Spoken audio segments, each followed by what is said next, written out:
Hello les Illustros, et aujourd'hui, à défaut d'enregistrer le prochain podcast Enfants du cinéma sur le chef-d'œuvre Azur et Asmar, je vais tâcher de réaliser une vidéo sur Mikey 17.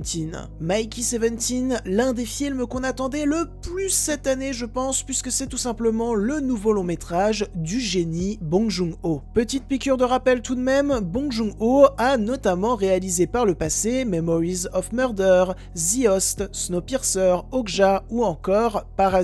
Bref, que des chefs-d'œuvre, tout simplement. Et là, après Parasite et de multiples Oscars, il décide de partir chez les Américains pour réaliser un long métrage avec, dans le rôle titre, Robert Pattinson. Enfin, il serait plus approprié de dire avec, dans les rôles titres, Robert Pattinson, puisque Robert Pattinson incarne dans Mikey 17 plusieurs versions de lui-même. Mais bon, que nous raconte plus précisément Mikey 17 ?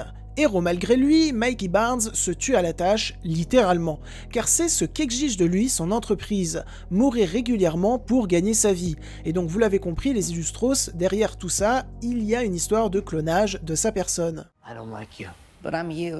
I'm not you. I'm gonna kill you. Et ce film est en même temps décevant et vraiment très appréciable. Je vais m'expliquer. En fait, c'est très simple. Si on compare ce film à plusieurs autres films de science-fiction, c'est vraiment un très bon cru. Par contre, si on compare ce film à d'autres films de Bong Joon-ho, aïe, là ça pêche un petit peu plus, faut se l'avouer. Mais bon, ici sur cette chaîne, on aime commencer par parler des qualités. Et croyez-moi, dans Mikey 17, il y en a beaucoup des qualités, à commencer par tout l'aspect visuel du long métrage. Le film a coûté 118 millions de dollars, ce qui est quand même un budget assez conséquent, et heureusement ce budget, on le ressent en permanence à l'écran, que ce soit dans la photographie, avec toutes ces teintes bleutées, très froides, très bien travaillées, ou encore dans les décors, très soigné, très détaillé et toujours aussi bien filmé durant l'intégralité de l'œuvre. Ce qui fait vraiment plaisir quand on regarde Mikey 17, c'est qu'on a vraiment l'impression que cet univers existe, qu'il est palpable. Également grâce aux effets visuels, là-dessus c'est un sans faute. Je pense que Mikey 17 sera présent aux Oscars l'année prochaine dans la catégorie meilleurs effets spéciaux et franchement ça serait mérité parce que j'ai été vraiment bluffé par le rendu final des petites et grosses bébêtes. J'ai trouvé qu'elles se mariaient très bien dans l'image avec la présence d'acteurs en chair et en os, et bien sûr j'ai été bluffé également par toutes les scènes où on se retrouve avec deux Robert Pattinson qui parlent entre eux, déjà parce que Robert Pattinson joue très bien, mais également parce que à aucun moment ça fait fake, mais à aucun moment. Mickey Barnes, fighting right to the end. My great gift to mankind. Maintenant, on va passer à la partie écriture, et c'est là, malheureusement, les Illustros, que Mikey 17 pêche un petit peu, même si j'ai beaucoup aimé le fait qu'on retournait à de la SF vraiment très politique. Pour ceux ou celles qui pensaient que Dune partie 2 c'était très politique, Mikey 17 en termes de SF politique, ça fout à 23-0 à Dune partie 2. Et ce que raconte Mikey 17 en propos de fond politique, évidemment que je trouve ça intéressant, parce qu'évidemment que je suis trop content de voir Bong Joon-ho cracher sa bile sur le capitalisme. Évidemment que je suis trop content de voir que Bong Joon-ho, pour représenter l'Amérique dans son long métrage, il crée un personnage absolument détestable de bout en bout, interprété par Mark Ruffalo, un personnage qui n'est autre qu'un mélange du président actuel des États-Unis et d'un certain chancelier allemand très méchant qui a malheureusement existé. Sur le moment, les parallèles sont justes, sont pertinents. Mais le souci que j'ai avec le long métrage concernant ce dont je viens de parler, c'est que j'ai l'impression qu'il arrive trop tard. J'ai l'impression qu'il essaye de nous prévenir que de mauvaises choses vont arriver pour le monde, sauf que ces mauvaises choses pour le monde, elles sont déjà arrivées, et elles sont déjà en train de se développer, malheureusement beaucoup trop vite. Et je pense que ce côté sacrifié de l'œuvre est dû à ces nombreux reports, puisque oui, pour ceux ou celles qui ne le savaient pas, Mikey 17 a été un film énormément reporté. Mais dans l'état, au moment où le long métrage sort, ça me fait très mal de le dire, mais c'est le film de Bong Joon-ho que je trouve le moins fort politiquement.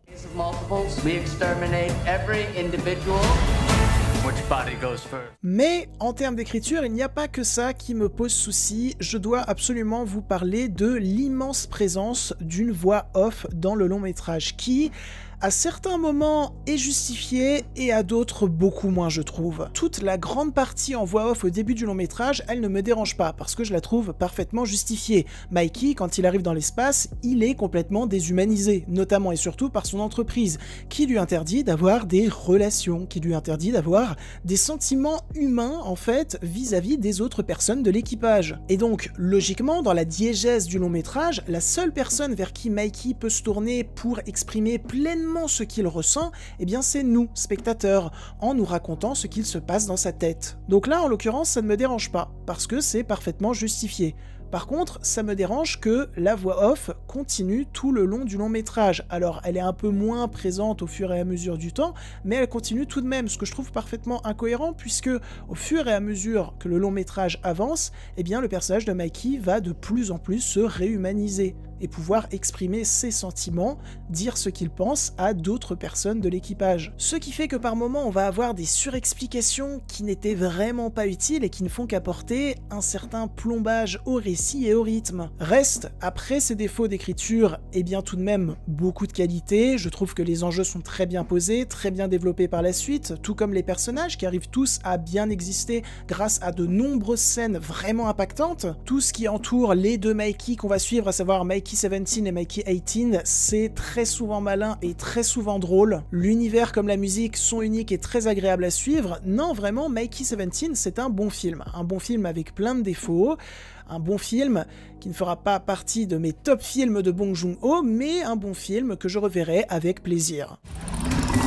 Every time I died, they just printed me out again. Et voilà, c'en est tout pour cette petite critique de Mikey 17 réalisée par Bong Joon-ho. J'espère qu'elle vous aura plu, intéressé et diverti. Si c'est le cas, n'hésitez pas à la liker, la commenter, la partager et pourquoi pas à vous abonner, ça fait toujours plaisir. Tous mes réseaux et notamment mon Letterboxd sur lequel je suis extrêmement actif se trouvent en description, n'hésitez pas à aller me suivre dessus si ça vous intéresse. Sur ce, je m'en vais côtoyer d'autres univers, l'univers de Ratatouille de Pixar. Et oui, en ce moment j'arrête pas d'écouter la BO de Ratatouille de Pixar et elle est vachement bien cette BO quand même. Allez, salut.